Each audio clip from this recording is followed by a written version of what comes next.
Thank you for the introduction. It's a pleasure to be here. I hope you can hear me okay with the microphone. Just let me know if there's any problems with that. My name is Tryggvi Thorgeirsson. I'm a medical doctor and co-founder and CEO of SidekickHealth. I am from Iceland, yes, but we're a Swedish company, and we focus both on the Nordics and the US. And here today I'm going to just tell you very briefly about SidekickHealth and our approach to data-driven disease prevention and management. So the problem that we are tackling at SidekickHealth are lifestyle-related diseases. As you probably know, these are the diseases that cause the biggest part of our healthcare costs, about 70 to 80% of healthcare costs today. My co-founder and I were both practicing physicians. We had treated thousands of patients with these diseases, and it was clearly evident to us that we needed better tools, including the current digital health tools, which just were not good enough to affect this trend. And current lifestyle change programs are both expensive and inefficient. So that's really the need that we were tackling. So we created SidekickHealth. It's a digital platform that we use with healthcare providers to both improve patient outcomes, which in turn translates to higher revenues for our customers. And we also help our customers lower their operational costs. We're doing this in quite a big market, $6 billion market in the US for digital therapeutics, and of course it's a global market as well. So as a company, one slide on our background as a company, we combine expertise both in the clinical and the technical aspects. Co-founded by two doctors, as I said. I'm also a guest lecturer at Harvard on using behavioral economics for lifestyle interventions, and I teach at MIT as well on data-driven health. We have psychologists and other clinical staff as well, and we've been fortunate to work with leading experts at leading institutions as well on the clinical side.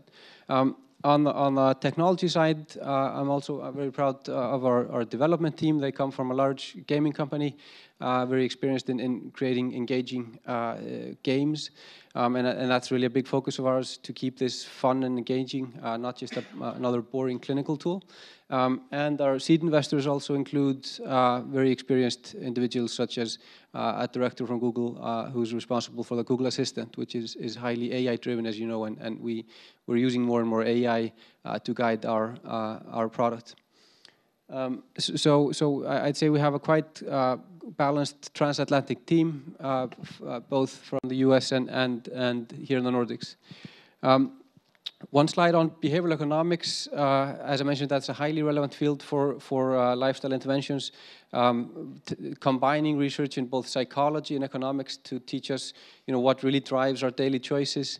One of the insights is, for example, that our lifestyle choices are controlled by two very separate and different systems in the brain.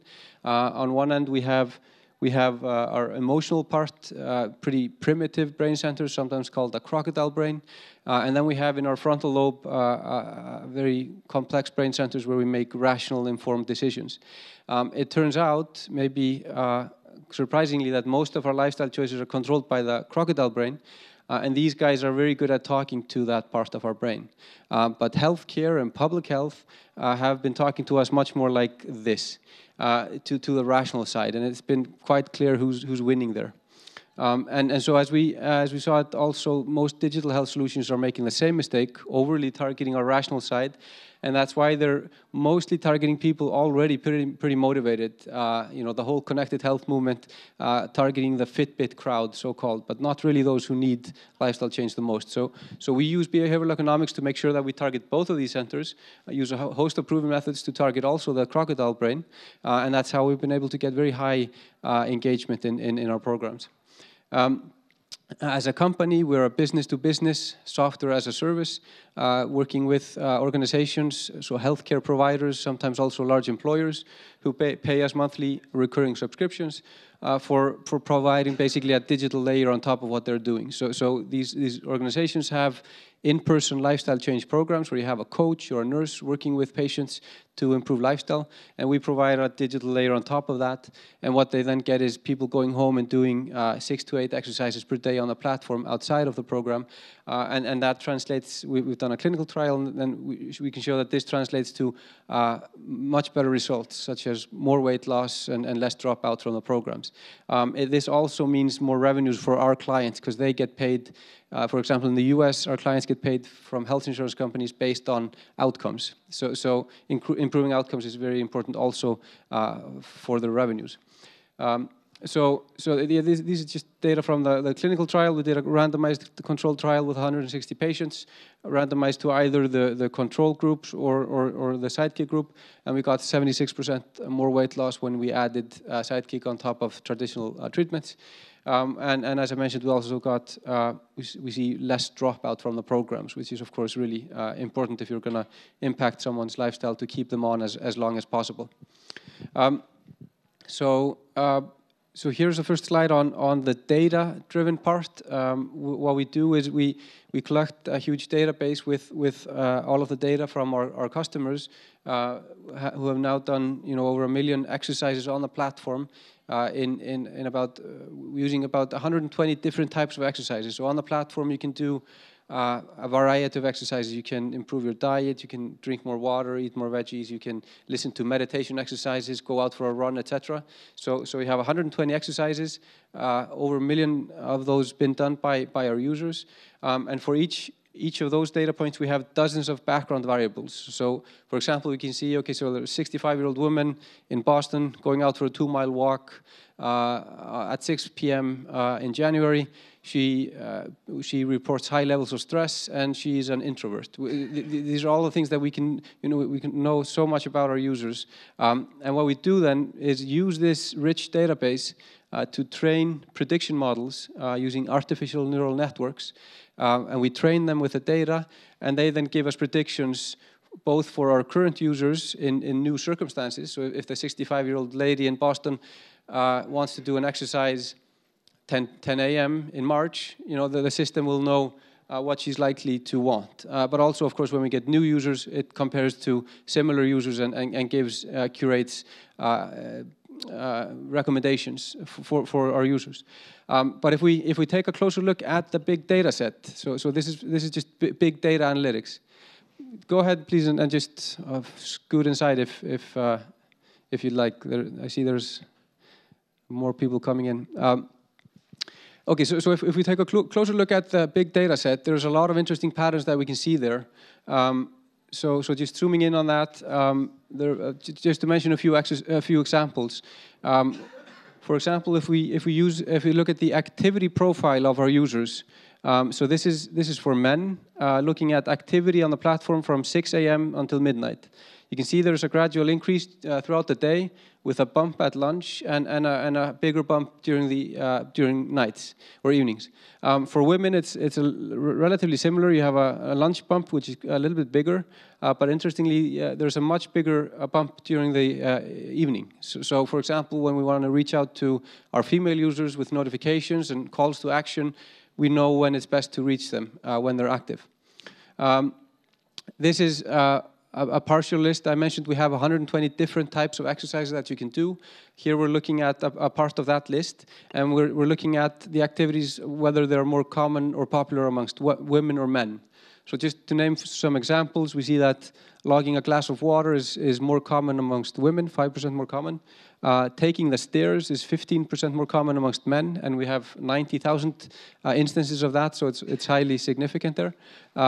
We can see vegetable consumption is more with women, and for example, setting a goal to skip soda or candy is more common amongst men. So again, we see these patterns for different types of users, and we use that to personalize recommendations. Looking at one more background variable is the type of phone that you use. That can also tell us a lot about the user. Of course, that's a proxy for a lot of things like your socioeconomic status, your income level, etc., but also your location, your gender, and such. And if we compare, if we look at iPhone versus Android users, we see interesting differences as well. Android users are more likely to be introverts, and they have a slightly higher BMI. And iPhone users have a different profile of favorite exercises. They are more likely, they are 60% more likely to do exercises like standing at the desk, doing yoga, skiing, and horseback riding. Whereas Android users do body weight exercises, swimming, breathing exercises, and even a bigger difference when you look at things like American football and hunting and bowling. So there's definitely a big difference there. And again, all of these insights help us know our users and service them better. So all of this we use AI to produce personalized recommendations in the form of, for example, weekly plans or recommendations. I see this just like Spotify creating a playlist. They just want you to listen more. We want you to do more.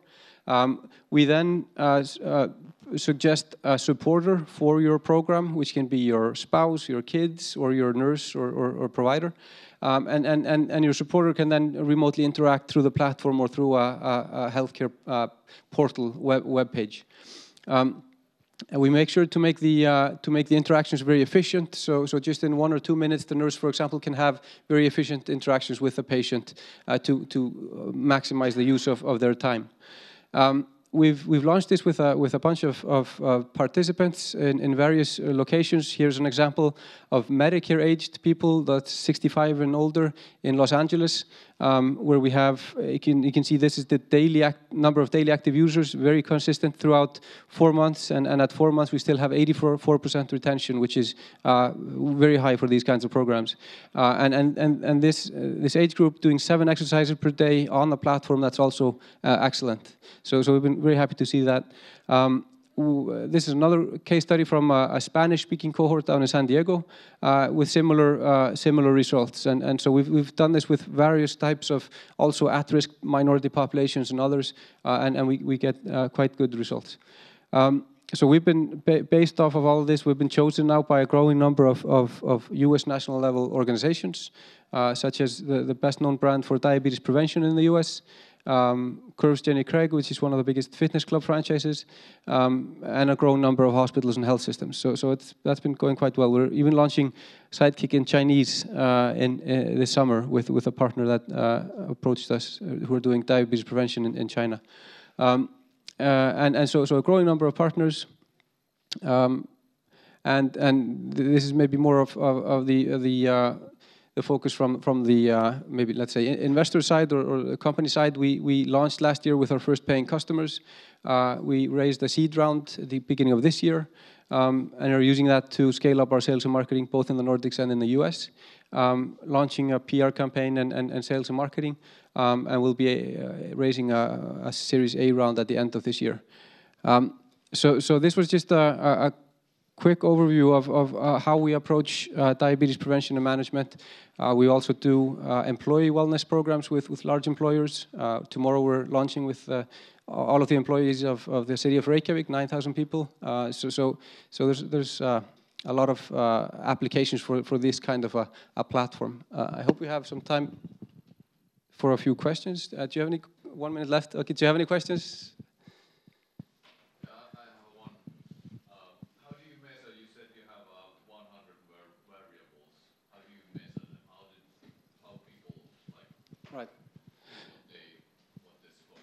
So our information comes in from a lot of different sources. So many of the background variables come when you log in. For example, if you log in through Facebook, we get some background information, your age, your gender, etc.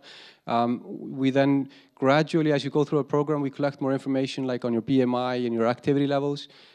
We use the phone's GPS to track your walks and your runs. We use the phone's step counter to track your steps, or you can import from Fitbits and such devices. We then have active exercises where you can, for example, set up animated exercise videos and you just follow them, and that of course gives us the information that you know what you're doing. And then we have meditation exercises and such. So it's a mix of measured things like GPS and step counts, and then just your activity on the platform, I'd say. Yes? Are those activities that are available in your software, are they developed by you, or are your clients able to create new activities by themselves? So, great question. Currently, they're all created by us, but adapted to our clients' needs, and we often add new activities based on their needs. But I'm looking forward to adding more of a marketplace into this. So if you're a provider of yoga exercises or meditation, you can add those on, and our customers can then pay extra for such. So that's the direction I hope to be going soon. Other questions? Yes, please.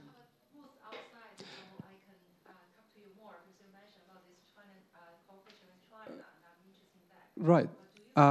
No, unfortunately, I'm just here on my own, and I have a series of meetings lined up, so I don't have a booth.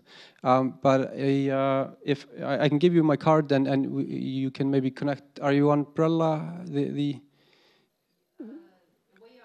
kind of we are representing office in Finland, which kind of help this cooperation between China and the Nordic countries. Okay, I'll give you my card, and we can be in touch. Other questions? Okay, thank you very much.